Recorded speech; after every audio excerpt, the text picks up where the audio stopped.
Hey there, thanks for the email. It was literally so long I didn't want to reply to it. I wanted to try to give you some detailed instruction. So I'm going to do this video and send you the video instead of, just trying to reply to the email.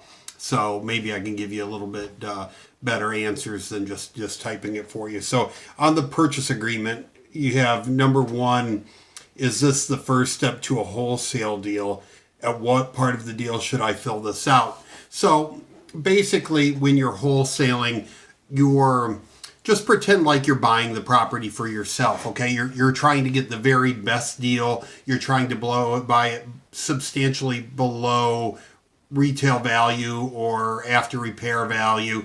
So you're looking for deals, okay? And not every deal is a wholesale deal. You're looking for deals that you can buy, 30, 40, 50% below market and then turn around and resell that deal to an investor looking at it. So what part of the wholesale deal do you fill out the contract? You would fill it out when you find a great deal and negotiate a good price on it. Okay, so you're out looking at houses, you find one where the seller's motivated and you can buy the house at a substantial discount. Then you go ahead and negotiate the price and fill out the contract. So after you've looked at houses, after you found the right one, after you've negotiated a good price, you'd go, okay, great. It sounds good. This is something I can do. So let's go ahead and fill out a purchase agreement, and then you fill it out, and that's what you'll assign to the investor. So you fill out the purchase agreement when you find a wholesale deal. All right. Your second question on the purchase agreement: this form is to be signed by me as the wholesaler and the seller. Correct? Should the buyer investor be present with me? Be present when me and the whole when you and the I'm assuming you're saying when you and the seller are signing it. Absolutely not. You're the wholesaler. You're not going to drag around an investor with you. Your job is to go out and find good deals, and you're not going to involve any of your investors into that until you have a good deal to send them, and then you'll send them the deal and see if they're interested and then sign the purchase agreement. So no, you and the seller of the property sign the agreement, and you don't even mention to them. You might say, you have a partner or something like that, but you're not going to say, hey, I'm going to sign this and give it to somebody else. You want to just make that agreement between you and them. So on the purchase agreement I have on the website, it says your name as the buyer, and then it says and or assignee. That just gives you the right to assign that contract to somebody else. So when you fill it out, it will just be you and the property seller and nobody else there. Okay. Third question: is there a questionnaire, or should I should use to ask the seller questions regarding the property before completing the purchase agreement? What I suggest, and I did a YouTube video on this, is go around. Of course, ask them about the property, and ask them about the property just like if you were buying it.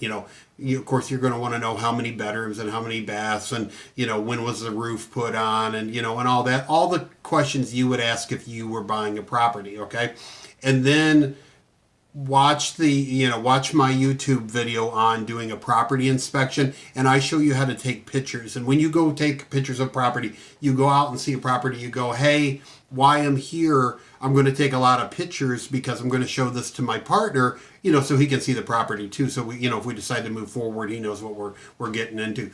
So, and then just take a lot of pictures. I usually take about 125, 130 pictures, somewhere in that, but you're going to take, a few of the front, a few of the side, a few of the other side, a few of the back, shoot, get a picture of the roof. And then when you go through the house, you're going to take a few of each room from every direction. If there's something wrong with the property, you're going to, there's, pipes missing, or, the furnace is missing or whatever, you're going to take a picture of that. But just take pictures all the way through the house, and watch the video where I do the inspection.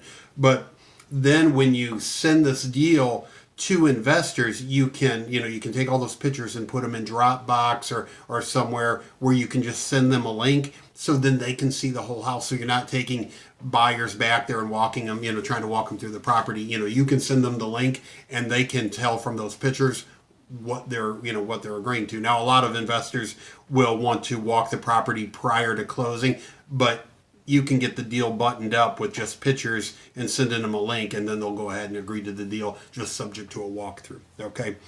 All right, so number 4, let me make sure I understand the following terms. The following terms interchangeable. Buyer, investor is the end buyer, correct? Seller, the person selling the house, and wholesaler is the liaison between the two. That is correct, right? That's exactly right. On the contract, on the purchase agreement, you will be the buyer, but you are assigning that to another buyer. So, but you've got the terminology correct. The seller is the property owner. The buyer, typically, you're going to be referring to the buyer as your end buyer or your investor, and you are the wholesaler. Okay.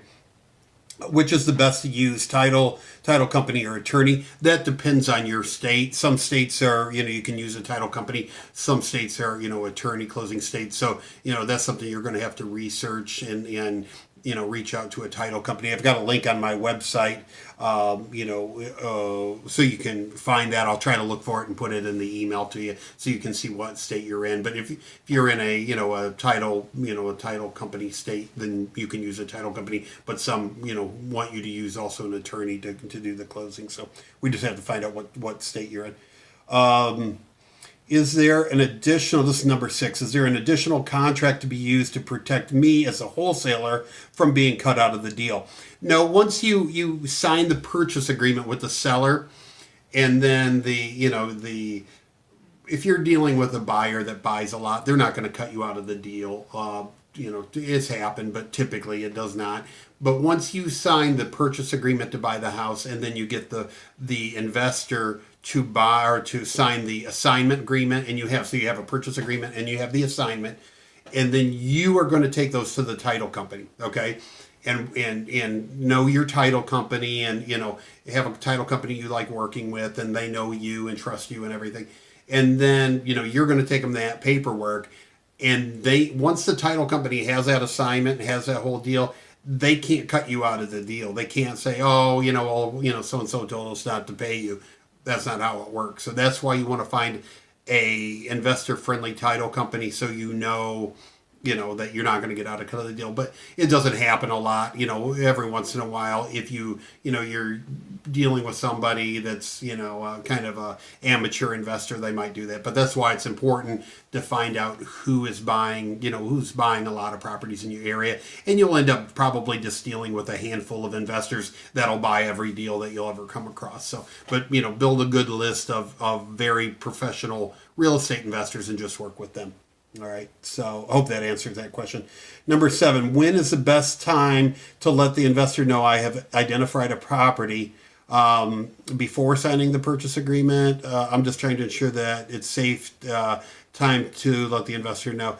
Let them know after you sign it. Get a good deal under contract and then take it to them. Investors don't want to deal on like maybes. They want to know that you have it under contract. You have it under contract for a good price, and go from there. So don't involve them too early. Just go out and start marketing and shopping for wholesale deals. When you find one, put it under contract, and then that's when you're going to start approaching investors. Okay. When is the earnest money paid, the deposit paid, and how? That also depends. The earnest money, it literally only has to be $1. Okay, there has to be consideration to make that contract legally binding, and $1 will do it. Sometimes I put $10 or $100 or $50 or whatever on the contract, and you can pay that. You always pay it to the title company, though. You never give it to that person. You're not going to give them $1,000 or anything like that. Just, don't make a big deal out of it. Just put on your contract, $100 or $10 or $50 or whatever it is, and just don't even bring it up. And then if you go and take that contract to a title company, you're going to give them a check for $10 or $50 or whatever, and they're going to hold it until closing. So, or maybe possibly deposit into their escrow account. But if you're working with you get established with some investors that you're working with all the time, and you take them a deal and you go, hey, I got this great deal, and they go ahead and say, yep, I want it, let me sign the assignment. And then a lot of times they'll just go ahead and write the earnest money deposit for the title company, or ask them to, and just say, hey, I need you to, write the check for the earnest money and whatever, and it's not a big deal. So Don't make a big deal out of it to your customer or to your seller. I wouldn't even bring it up. I wouldn't, don't even discuss it. Just write it on the contract, and it is what it is. Just say I just do the same for every deal, and you can give them a check at the title company, or like I said, when you get going with some investors, whoever you're sending it to, just have them write the check. So. Number 9, do I as the wholesaler determine the amount? Do you get it back? Okay, so so same question. Yes, you determine the amount, and yes, you'll get it back at closing. So, you just have them, the title company, just make sure that they know that the investor is going to reimburse you for that, for the good faith deposit. But again, once you start working with, you'll get 4 or 5 or 6 that you always send your deals to. Just get a good relationship going with them, and just have them do the earnest money deposit after that. All right, assignment agreement. Number 1 is the assignment fee. The fee I as a wholesaler get paid at closing. That's exactly what the assignment fee is. So most wholesale deals are assignment deals. So if it's $5,000 or $10,000 or $2,000 or whatever, that's just the investor is agreeing to pay you that amount to step in your shoes to, take over that contract. So yes, you decide the amount, you've got, of course, present that to your investor, and they've got to be good with it. A lot of times, me personally, if the amount got up over $10,000, I would do a double close or simultaneous close, where I would actually close on the property, and there would be one set of closing docs for me buying the property, and then I would do another closing at the same time, selling it to the investor. So me and the buyer would share one, or me and the seller would share one, set of closing docs, and then me and the investor would share a set of closing docs. Then the investor doesn't see I'm making over $10,000 on the deal. They just see what I'm selling it to them for. But don't confuse yourself with that if you're new. 90% of wholesale deals are just assignment deals. So just stick with that until you're comfortable doing something else. But come up with your fee, what you think's appropriate for the property. Depends on how much you're buying it under, what retail value is. But, if it's, $2,500, or I don't know what area you're selling in, or you're looking for houses in. But, if it's lower income areas, sometimes $2,000 to $5,000, if you get a great deal, $7,000, if it's more, upper class neighborhoods and the houses are you're in California and they're, $500,000, and you're going to make more on an assignment, but that's up to you. You're going to determine that. Got into that. How do you as a wholesaler determine the fee? Again, it's going to be based on the house. If the house is $30,000, it's going to be hard to make $30,000 assignment fee on a $30,000 house. The investors are going to have a hard time with that. So if it's a $30,000 house, and you can make 10%, $3,000, $4,000, sometimes $5,000, depending on how much they have to work for the house, and or how much work they have to do on it or whatever. And then if it's more expensive, it's a $100,000 house or a $200,000 house, then you could make $20,000 on it. So you're just going to it's got to be what you feel comfortable with, and whatever you can negotiate with the the investor buying the property from you. Who fills out the forms? Me as a wholesaler. Should I type them, handwrite them? Honestly, everything I ever did was handwritten. I carry some blank purchase agreements with me, and if I make a deal, I just fill it out when I'm with the seller. Sometimes I'll say, if you're new and you go look at a house and you don't want to have to come up, I'm trying to figure out how much work needs to be done and what the value is and all that. Just say, what, great. I appreciate you showing me the house. I'm going to go back home and I'm going to crunch some numbers, and I'll get back to you tomorrow or the next day, and hopefully we can put something together. So don't put pressure on yourself. Just be nonchalant and casual about it. And do it that way. So, but always just handwrite them. And you can even handwrite the assignment agreement. I mean, I've never ever typed one, so they're always handwritten for me. I think I answered that whole question. Number 4, who's responsible for submitting the non-refundable deposit, and how's that determined? We answered that one, I think, on the purchase agreement. It's not necessarily non-refundable.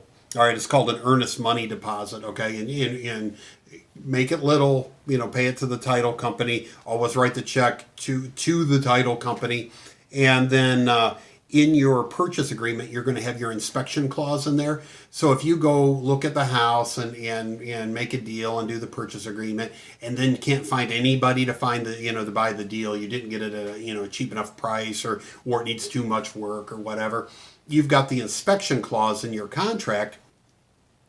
And just say, what, I got, I need to come back out with my inspector and walk through it, or based on the pictures that I took and I had my inspector look at it, and the repairs are more than I anticipated.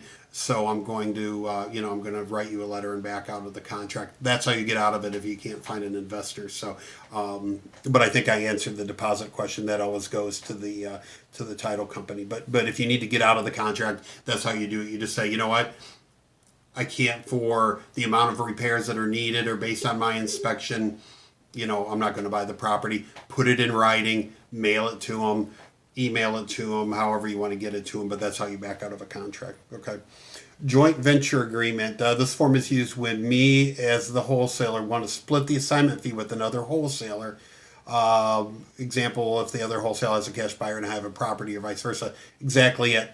Joint venture agreement. Sometimes it's called a marketing agreement, but that's exactly how you do that. You just fill out that agreement, and with the purchase agreement and the assignment agreement, add that JV agreement or the marketing agreement with all that paperwork and send it to the title company. So if you want to wholesale out of town, say, and you live in Chicago and you want to virtual wholesale in St. Louis, okay, and you have a property under contract or a buyer in St. Louis, and you find a wholesaler there that has the opposite, you want to work together, just send that JV agreement to the title company. You say, hey, what title company are we using? And you use that agreement. You can even do it in the same town you're in. If you don't have buyers and somebody else is a buyer, that's how you do it. But you're exactly right. That's what the joint venture agreement is for.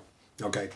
Option agreement. This form is used if there is some stipulation of the property's too high or whatever. Exactly. If you look at a property and you come to a price and you think the price may be a little bit high, or there's something weird about it, like it's right next to a railroad track, or it's on a busy street, or it's got some kind of flaw where you think, I don't know if people are going to hop at this. Use the option agreement. I do it, the way I do it is, I walk through the house and I do my pictures like I usually do, and then I say, what, the house, because of the price or because of the location or whatever, it just doesn't meet my buying criteria. But I work with a couple other wholesalers that might be interested in this. Sometimes I do deals with them. So if we can agree on a price, I'd like to go ahead and put it under option and approach it with them, because I'm not going to approach them with it if I haven't agreed on a price with you. But let's put it under option. Then I'll go to them and see if I can do a deal, and if so, I'll come back and do a purchase agreement. We'll do the deal. So it's a great tool. I've used the option agreement a lot, but anytime that I'm uncomfortable with the price, or I know I've got a doubt that I'm not going to be able to move it to one of my investors quick, I use the option form.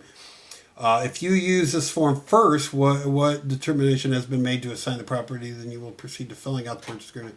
Yeah, correct. That's what I just said. Once get the option filled out, get your pictures, come to agreement on the price or whatever, and then just like with a regular deal, you go to your investors, you go, hey, I've got this under option, I'm ready to buy, but it had, it was, because of the price or because of it was by a railroad track or whatever, I just wanted to make sure that you were good with that. So, and then they'll check it out and go, yeah, I'm fine with that or whatever. And then you go ahead and go back and just do the purchase agreement. So, all right. I think that I've rambled on for almost 20 minutes now, but I think that answers all the questions you had on the email. I hope this helps. I didn't want to ramble or try to put all that onto email and respond to you. So I hope this works out better for you. And I'm going to put this up on YouTube under private listing and just send you the link on it. So I hope this helps. If you've got any other questions, just reply to the email and ask. But I hope this gets you going. And good luck with your wholesaling. Talk to you. Thanks.